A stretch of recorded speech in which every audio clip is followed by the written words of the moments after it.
मैंने कहा एक दो जख्म नहीं सारा जिस्म है छलनी, दर्द बेचारा परेशान है कि कहाँ से उठे। कुत्तों के लिए शहरों में हॉस्पिटल खोले, हमारी माएँ यहाँ मर रही हैं, बेटियाँ सिसक रही हैं और हॉस्पिटल में डॉक्टर की जगह पर कुत्ता बैठा हुआ है। चूँकि भीख मांगने से हक नहीं मिलता, लड़ने से हक मिलता है। लड़ने की तैयारी की है, लड़ता हूँ और लड़ना सिखाता हूँ। नौजवानों के रोजगार के कोई अवसर नहीं मिल पा रहे हैं, बच्चे पैदा होते ही मर रहे हैं। सबसे ज़्यादा जननी औरतों के मरने की संख्या यहीं पर है कि बहुत हुई इन लोगों की कालाबाजारी, अब लेके रहेंगे हिस्सेदारी। ट्रक से दबकर कोई पंजाब के खेतों में मरता है, कोई मद्रास के फैक्ट्री में बिजली के झटके से मरता है और उनकी लाशें आती हैं बस्तियों में, सबको रुलाती हैं। दिल्ली के ऐवानों से कह दो तैयार हैं हम।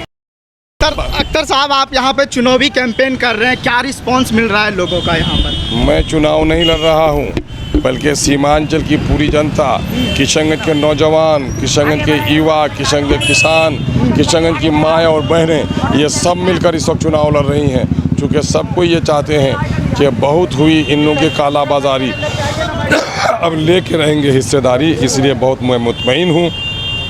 बड़ी मजबूती के साथ हमारे लोग मैदान में खड़े हो गए हैं।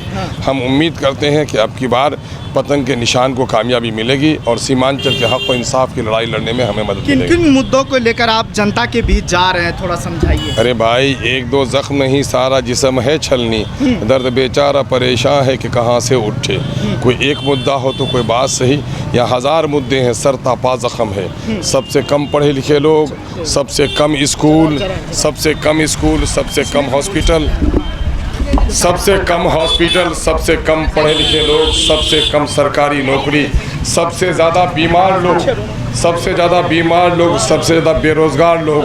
हर महीने में मज़दूरों की एक्सीडेंट की वो लाशें जो दिल्ली में मकान के मजदूरी में 50 मंजिला इमारत से गिरती है, यहाँ आती है।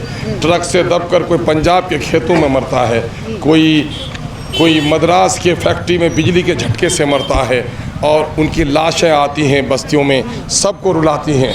हम उन सब की लड़ाई लड़ रहे हैं कि सीमांचल आज़ादी के वक्त सबसे खुशहाल इलाका था, आज दिल्ली और पटना के इन बेईमान सरकारों ने लूट कर हमें कंगाल कर दिया है।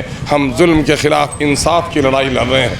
हम नफ़रत के सौदागरों से अपने आप को दूर रखना चाहते हैं और हम इस वक्त यहाँ के युवाओं को, यहाँ के किसानों को उसका सही हक दिलाने का प्रयास कर रहे हैं। क्या लगता है क्या कमी है सीमांचल में? सीमांचल में मैंने कहा एक दो जख्म नहीं सारा जिस्म है छलनी, दर्द बेचारा परेशान है कि कहाँ से उठे। यहाँ सारी कमी ही कमी है।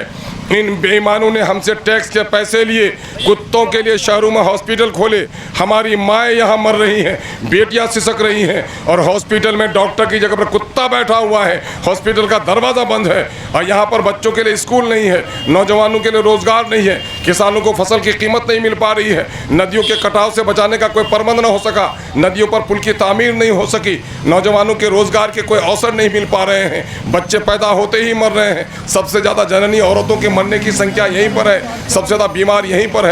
कौन सा मसला है कि कोई एक बात करूं, मैं इन सारी समस्याओं के समाधान की लड़ाई लड़ रहा हूं। चूँकि भीख मांगने से हक नहीं मिलता, लड़ने से हक मिलता है। लड़ने की तैयारी की है, लड़ता हूं और लड़ना सिखाता हूं। आप बरसरे पैकार हैं हम, दिल्ली के ऐवानों से कह दो तैयार हैं हम, अब गुलाम नहीं बरसरे पैकार हैं हम।